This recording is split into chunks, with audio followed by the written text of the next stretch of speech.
পরিষ্কার জানিয়ে বলছি, প্লিজ দয়া করে কেউ কাউন্টিং এজেন্টরা এবং প্রার্থী ক্যান্ডিডেটরা তারা ভোটিং এলাকা ছেড়ে আসবেন না।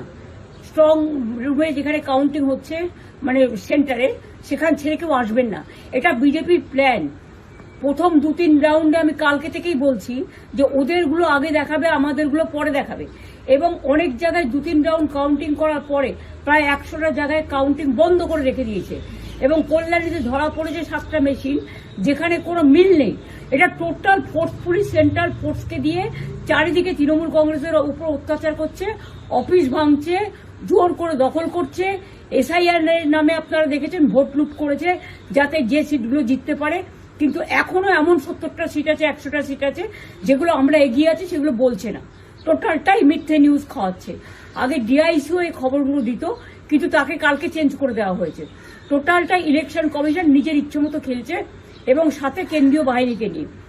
এবং আমাদের পুলিশরা টোটাল মাথা নত করে কেন্দ্রীয় বাহিনীর আন্ডারে কাজ করছে। সুতরাং আমি আমাদের কাউন্টিং এজেন্টদের, আমাদের সমস্ত পার্টির কর্মীদের বলবো, অত মন খারাপ করার কারণ নেই। আমি বলেছিলাম সূর্যাস্তের পরে আপনারা জিতবেন। 3 রাউন্ড 4 রাউন্ড কাউন্ট হলেও এটা 14 রাউন্ড থেকে 18 রাউন্ড কাউন্ট হয়, তখন আপনারা জিতবেন। Wait and see, watch.